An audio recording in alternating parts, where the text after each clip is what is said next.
Number 1, the free trial that eats your wallet. Picture this, you're feeling productive at 2 a.m., scrolling through YouTube when an ad whispers, "Start your free trial today." It's a harmless 7-day test drive, right? You click, you forget, and congratulations. You've just been adopted by a subscription you'll never cancel. That's not an accident. The free trial is less of a gift and more like psychological mousetrap engineering. Companies know your brain is allergic to friction. Signing up, one button, canceling, hidden behind 18 tabs, 4 confirmation emails, and an emotional breakdown. There's a concept in behavioral economics called sludge. Deliberate obstacles designed to make you too lazy to stop them. It's the digital equivalent of trying to leave a casino, but discovering all the exits lead back to the slot machines. Your brain doesn't help either. It's wired for status quo bias, the irrational love of keeping things as they are. You think, I'll cancel it later. Later becomes never. You've been charged 3 months for a meditation app you used once while eating Doritos. So next time something offers you risk-free access, remember, the only thing free is your data, your attention, and the dopamine hit they get when your card renews at 12:01 a.m. Basically, that trial is just a psychological subscription to regret.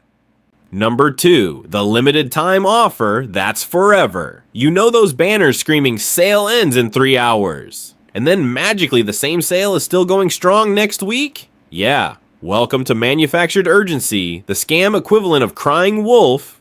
Except this wolf wears a discount badge. Marketers have hijacked your brain's prehistoric wiring. Specifically the scarcity effect. Back when we were cave people, limited meant food or shelter. Now it means shoes. When you see a timer counting down, your brain treats it like survival mode. Buy now or die barefoot. And here's the kicker. Most of those timers are fake. You can literally refresh the page and poof. You've been reborn into another exclusive 3-hour window. It's not marketing, it's time loop sorcery. Psychologically, this also triggers FOMO, the fear of missing out, a modern anxiety parasite that thrives on digital scarcity. You're not buying because you need the thing, you're buying to avoid the feeling of being left out of a fake party. Every fake timer, every only 2 left in stock, every last chance email, they're all designed to turn your rational decision making into emotional fast food. You know it's junk, but it smells like savings. So the next time you see a deal expiring soon, ask yourself, expiring when? Probably never, but your self-control might.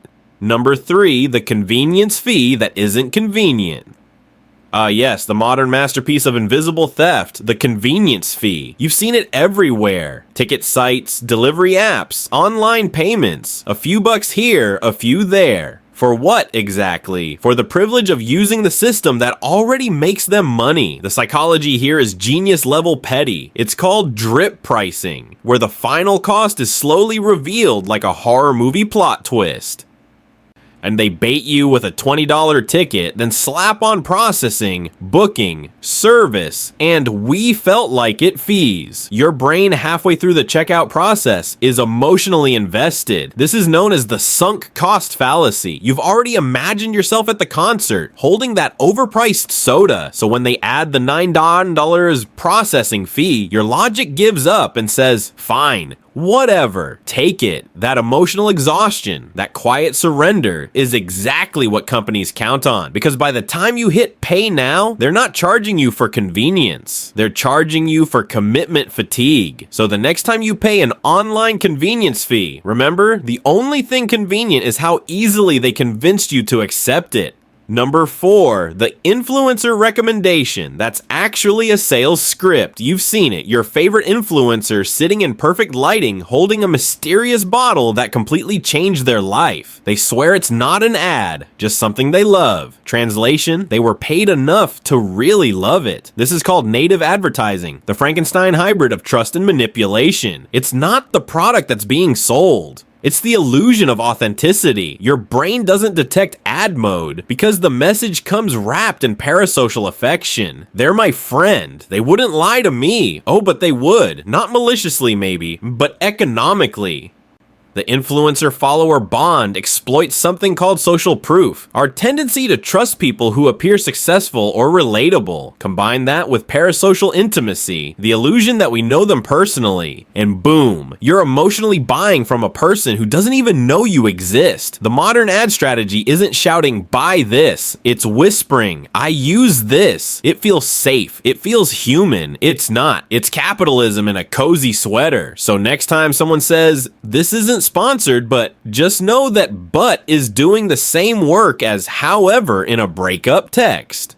Number 5, the privacy policy that isn't about privacy. You know that massive wall of text you agree to without reading? Yeah, you just gave away your soul. And your location data, facial biometrics, voice samples, browsing habits, and possibly your unborn children's Spotify playlists. The scam here isn't the data collection itself. It's the illusion of consent. These policies are written to legally justify invasive surveillance while sounding responsible. They're so long and complex that your brain files them under future me's problem. Psychologists call this consent fatigue. It's when repeated exposure to complex decisions makes you surrender your agency just to move on with your life. Companies know this. They bury shady permissions behind bureaucratic language like "may share data with trusted partners," which is corporate code for literally anyone with money. And those trusted partners, they don't even need to hack you. You already volunteered. Your free flashlight app doesn't need your contacts or microphone access, but sure,